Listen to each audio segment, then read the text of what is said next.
Assalamualaikum warahmatullahi wabarakatuh. Perkenalkan, nama saya Queen Antara, mahasiswi Politeknik Negeri Subang, program studi pendidikan keperawatan dengan NIM 10403043. Di sini saya akan mereview program studi yang berjudul Pendidikan Pancasila untuk Pendidikan Tinggi oleh Dr. Ulan Chandra, SSNM.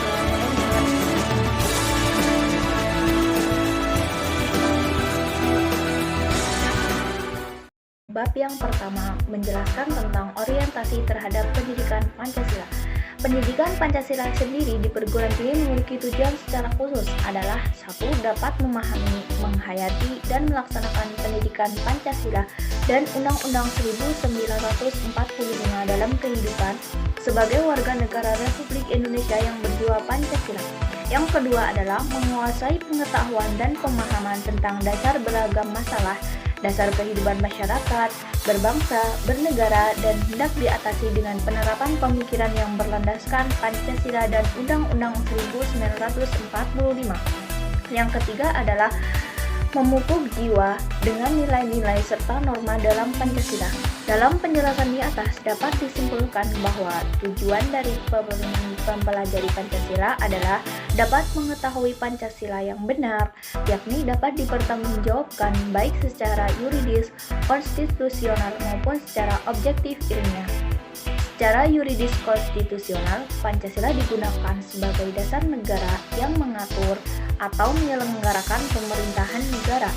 Apabila dilihat dari segi objektif ilmiah, Pancasila adalah suatu paham filsafat, di mana paham filsafat itu sendiri adalah uraian yang harus logis dan dapat diterima oleh akal sehat, serta Pancasila itu bisa diamalkan sesuai dengan fungsinya masing-masing. Bab yang kedua menjelaskan tentang memahami sejarah Pancasila sebagai lambang negara. Pada bab kedua ini menjelaskan tentang Pancasila dalam sejarah bangsa Indonesia dari pra-kemerdekaan era reformasi. Pancasila digali kembali serta dilahirkan kembali untuk menjadi dasar dan ideologi negara Indonesia. Maka Pancasila membangunkan dan membangkitkan identitas yang dormat, yang tertidur dan terbius secara kolonialisme. Garuda Pancasila sendiri sebagai lambang negara Indonesia merupakan jati diri sebuah bangsa dan identitas NKRI atau Negara Kesatuan Republik Indonesia. Garuda Pancasila merupakan simbol cerminan kedaulatan negara di dalam tata negara pergaulan serta dalam negara-negara lain, di mana menjadi cerminan kemandirian serta eksistensi dari negara Indonesia yang merdeka, berdaulat, adil, dan makmur. Pancasila sebagai lambang negara itu pada putusan Mahkamah Konstitusi nomor 4/PPU X dari 2012. Yang ketiga adalah memahami Pancasila sebagai filsafat. Pada bab 3 ini menjelaskan tentang filsafat yang dimana mengandung makna alam, pemikiran atau pikiran, dimana filsafat ialah berpikir secara mendalam atau radikal. Dengan kata lain, secara umum, filsafat merupakan ilmu yang berusaha menyelidiki hakikat dari segala sesuatu untuk memperoleh kebenaran yang mutlak. Dalam sistem filsafat mengandung beberapa landasan, di antaranya ada landasan ontologis, epistemologis, aksiologis. Salah satunya dalam landasan aksiologis membahas tentang manfaat yang diperoleh manusia dari pengetahuan yang didapatkannya. Tidak dapat dipungkiri, dalam ilmu telah memberikan kemudahan-kemudahan bagi manusia dalam mengendalikan kekuatan alam. Yang keempat adalah memahami etika dan nilai-nilai norma. Dalam bab ini menjelaskan tentang nilai, etika, dan norma. Nilai sendiri merupakan sifat atau kualitas yang melekat pada suatu objek, bukan objek itu sendiri. Etika merupakan suatu pedoman bagi manusia untuk bertingkah laku baik, sedangkan norma adalah kaidah atau petunjuk hidup yang mempengaruhi tingkah laku manusia dalam hidup bermasyarakat. Pancasila sebagai dasar filsafat negara pada hakikatnya merupakan suatu nilai-nilai yang bersifat sistematis, fundamental, dan menyeluruh. Bab 5 memahami muatan sila-sila dalam Pancasila. Pada bab ini menjelaskan tentang muatan-muatan Pancasila, di antaranya menjelaskan tentang nilai-nilai yang terkandung pada Pancasila yang terdiri dari hakikat abstrak, pribadi, dan hakikat konkret. Pancasila sebagai falsafah hidup bangsa pada hakikat nilai-nilai Pancasila telah hidup dan diamalkan oleh bangsa Indonesia sendiri sejak negara ini belum terbentuk.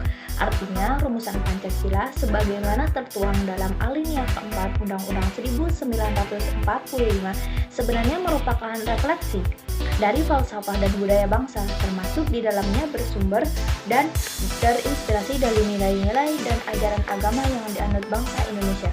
Bab ke-6 menjelaskan dan memahami tentang Pancasila sebagai ideologi bangsa dan negara.